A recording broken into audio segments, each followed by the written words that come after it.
If you're an entrepreneur, whether you're online and work from home or you run a brick and mortar business, and you're dealing with the third circle of hell that is finding excellent childcare that aligns with your business ownership, then this episode is for you. I'm going to share the exact ad that I placed, where I posted it, and the results that I got doing it, so you don't have to bang your head against the wall like I did for 7 weeks of searching.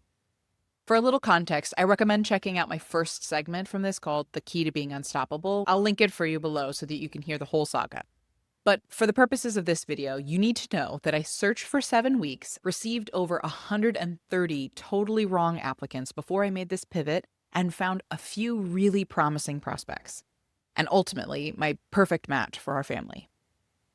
So for starters, when you're looking for childcare, it can get really tricky trying to understand your local market and where your person is hanging out. When I used to live in New York City and Phoenix, Arizona, Care.com worked well enough to find me someone a few years ago. Obviously, things change over time and I no longer live there, so I can't tell you if that would still be a viable place to look, but do your research and consider that if you see a lot of postings from prospects in your area.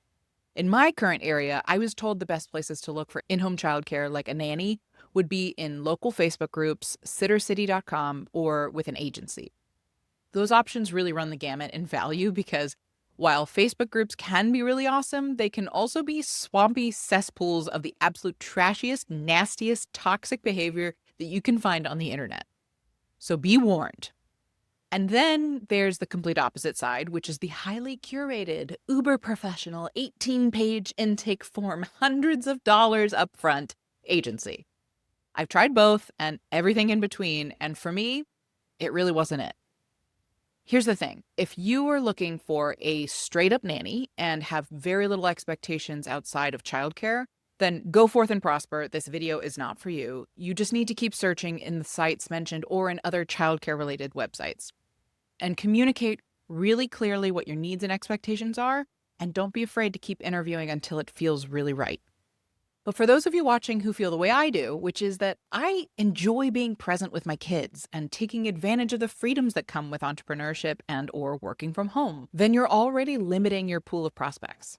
My sister-in-law is a professional nanny and great at her job, and she told me that she would never apply to an ad of mine because she would classify me as a helicopter parent, meaning I'm in my home and not locked away from the kids all day. If wanting to be around my kids intermittently in my home during a workday makes me a helicopter mom, then call me Harold the Helicopter Mom. I accept. That being said, it's going to be a turnoff to a lot of nannies that you're around. Reason being, it can sometimes throw off the daily rhythms and the authority of the nanny, which is understandable because that's just how parenting goes. Sometimes the child is with one parent and then the other one comes into the room and it completely changes the energy in a split second. Nannies often don't like that happening, so they'll stay away from work from home parents, let alone ones who are their own bosses. Secondly, if you're watching this and would absolutely never under any circumstances hire what I call a Mrs. Doubtfire nanny. I don't do laundry, I don't do windows, I don't do carpets, I don't do bathtubs, I don't do then you're in the right place. I cannot handle working with someone who can see a need and willfully not lend a helping hand in the moment to aid in the flow of the household. I'm talking dishes, laundry, mail, trash, whatever kind of household tasks that just always need to be done. I want someone who brings partnership to the table. And now here's where things got spicy in my application process.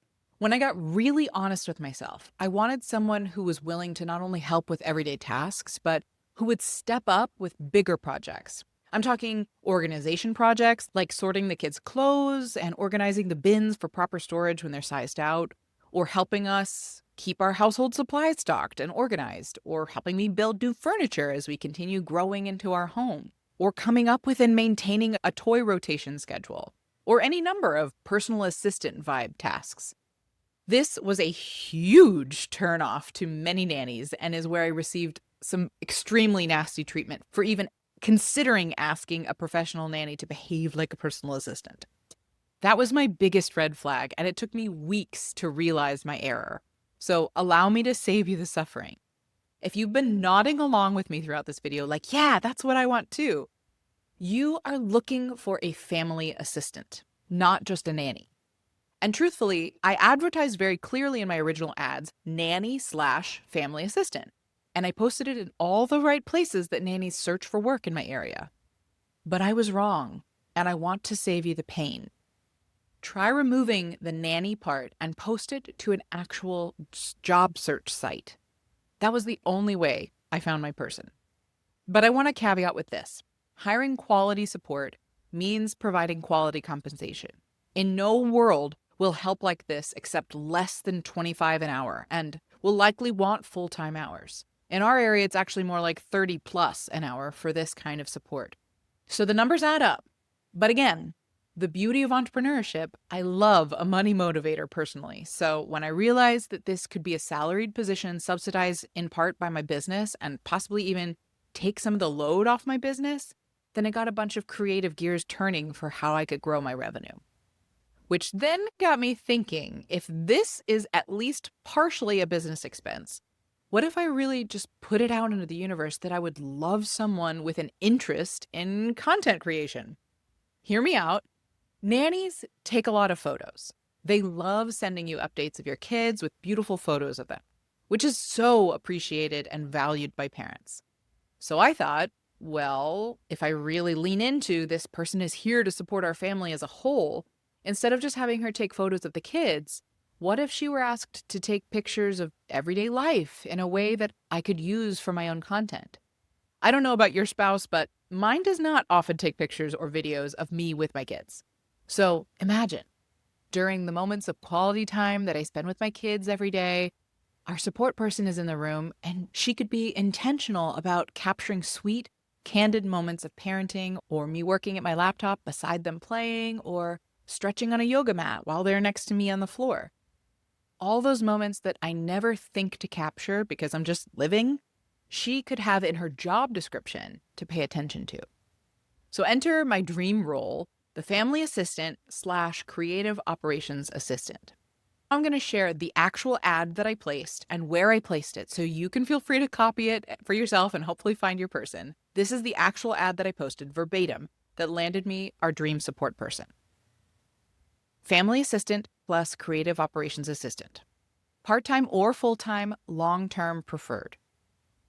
We are a warm, creative, fast-moving family and online business looking for a highly capable Jane of all trades to support our home, family, and creative work. This is not a traditional nanny role. We are looking for someone adaptable, proactive, emotionally intelligent, and excited by variety.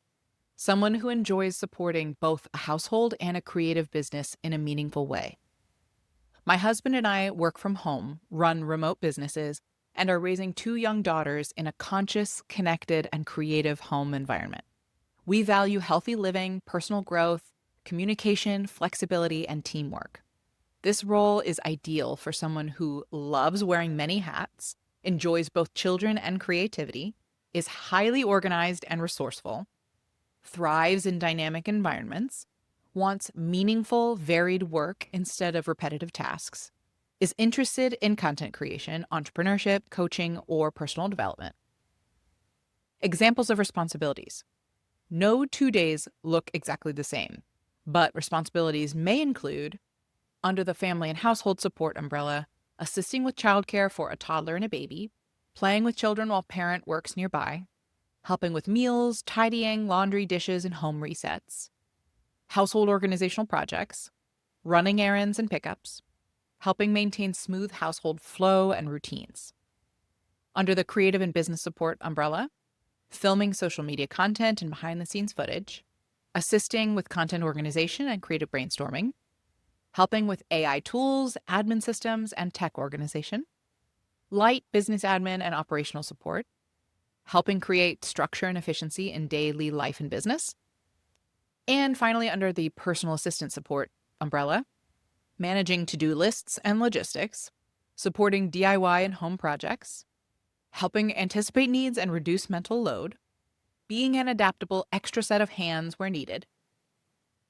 Qualities we're looking for: reliable and trustworthy, confident and proactive, emotionally intelligent and communicative, flexible and adaptive, organized and self-directed, comfortable around children, tech comfortable and willing to learn new systems, creative and social media minded, calm under pressure, positive attitude and growth mindset.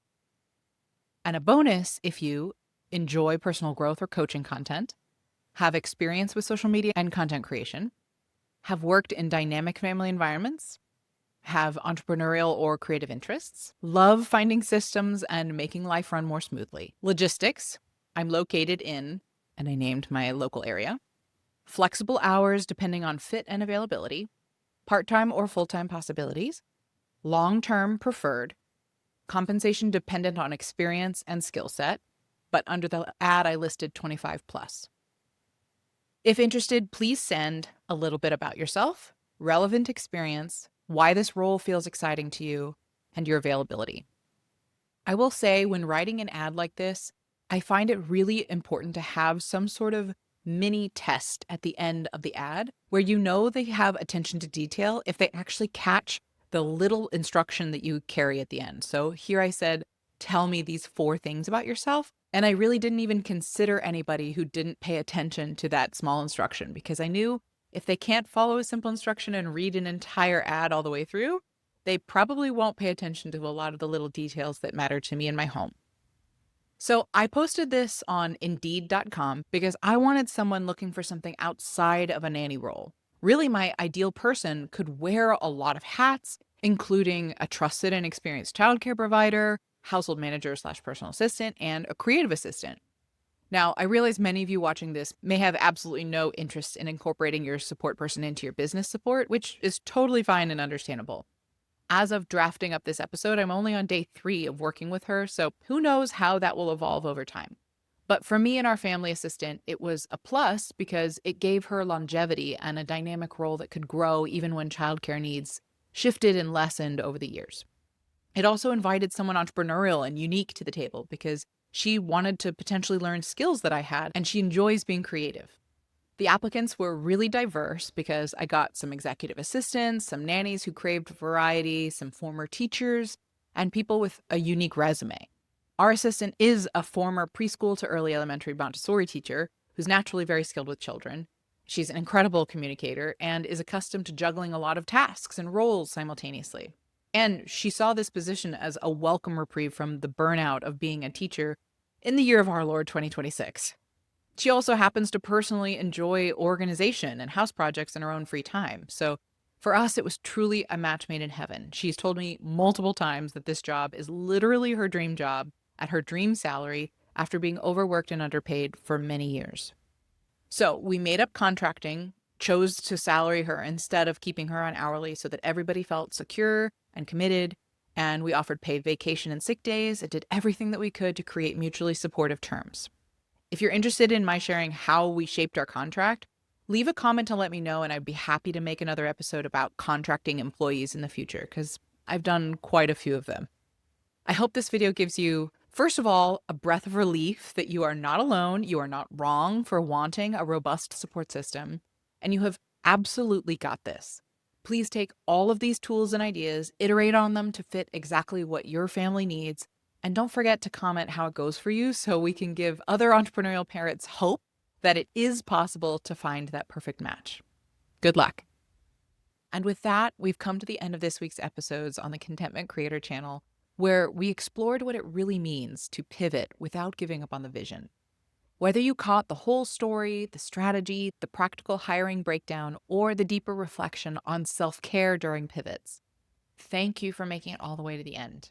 I hope you're subscribed so you don't miss another episode, and I hope this week helps you keep going with a little more courage, clarity, and compassion. Join me in my mission to help a world full of content creators become a world of contentment creators. Bye, y'all.